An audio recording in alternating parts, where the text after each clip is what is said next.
While Elon Musk's plan to reimagine Twitter as X is raising some eyebrows, we took to the streets to find out what everyday consumers think of the change.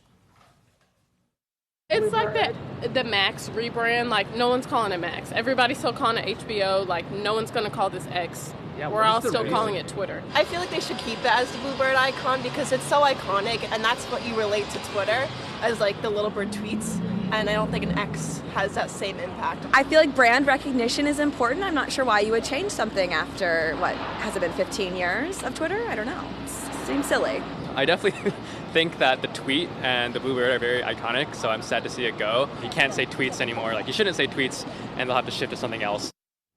All right, joining us now is Marcus Collins, marketing professor at the University of Michigan's Ross School of Business and author of the book For the Culture. And Marcus, as we just heard from a lot of folks there on the street, we've seen this before. HBO Max rebranding to Max, Facebook rebranding to Meta. What do you make of Twitter turning into X? I think it's a sign of desperation. There's not a lot happening to the product. There's not a lot to talk about other than things aren't going so well, be it the launch of Threads, the launch of Spill. They're losing users and activity on the platform. So change the channel. If you like what's being said, change the channel. And this seems to be an approach to that. I mean, I wouldn't even call it a rebrand, because the branding hasn't really changed. I mean, what is a brand? A brand is an identifiable vessel of meaning, right? It's a signifier that conjures up thoughts and feelings in the hearts and minds of people. We haven't changed what we thought about Twitter. Like, our perspective hasn't changed at all. You just put a new name on it. Like you said, Facebook to Meta. You remember it was JCPenney's was JCP? No, we still know what it is. Changing the name doesn't really change what we think and what it means in our minds. Yeah, Marcus, we're still talking about tweets today. I mean, I realize it's day one of the new branding, but you have to wonder how much of that conversation actually changes. The other thing I'm wondering is, a few weeks ago, we were talking about the launch of Threads. And yes, it became the most downloaded app overnight, but the engagement has dropped there as well. What is the demand, you think, in the market right now for a text-based social media platform at a time when we have seen so many take to apps like TikTok? Sure. I think the launch of Threads was something novel, was something new. You took all the network effects that came from Meta through Instagram and put it over to Threads. So you probably got a disproportionate group of people, a population of people to actually use the app that likely wouldn't be on a text-based app. So I wouldn't use those first couple of days of Threads as an indicator to what Threads is going to do. I think as it starts to regress towards the mean, we get a better sense of what the demand is for a text-based app. I mean, ultimately, people are going to go where people are. Right? People are going to go to the party where everyone is. Nothing draws a crowd like a crowd.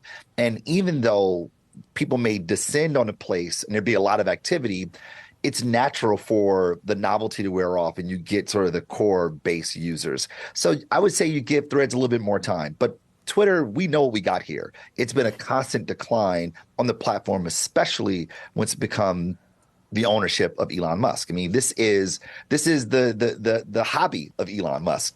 Right. And as a result, we're seeing the byproducts of what that means. It's just rolling back all the stuff that made the thing unique, that made Twitter interesting, right? As a safe space for people of color to talk. Not so much anymore when Elon Musk took over. So those people, Black Twitter as we know it, the cultural engine of Twitter, left to go over to Spill.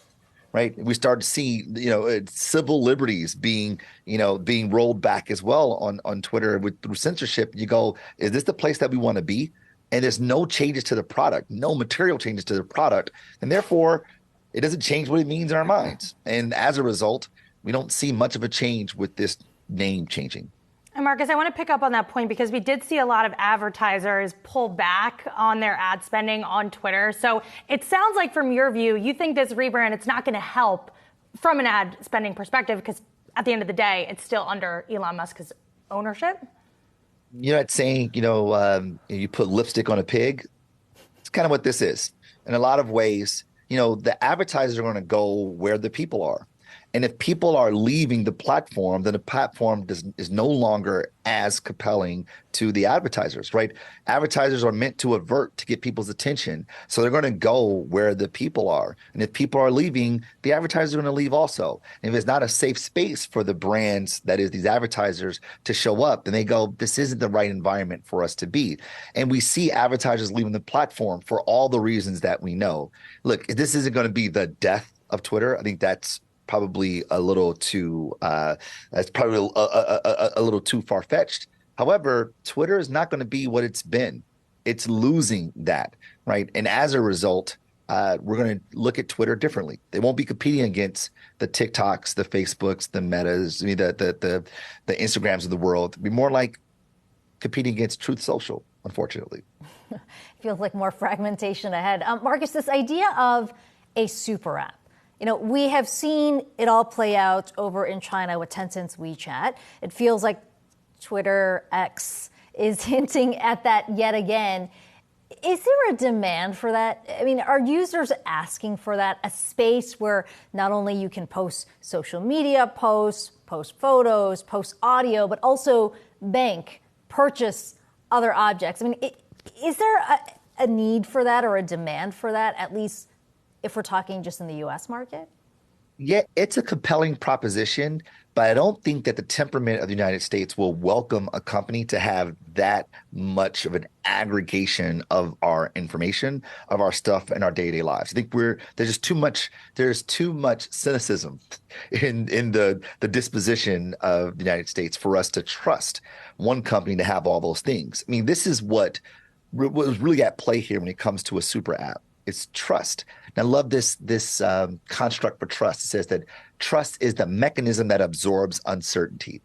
And when we think about the big mega tech companies, the tech giants that exist here in the States, you know, there isn't that much trust. There's not that much of a mechanism that absorbs the uncertainty. And therefore, people are going to have a lot of reticence about giving all their information, all their activity in one place. So while Super App may have its functional benefits, I don't think that America has the stomach for that, at least not at the moment.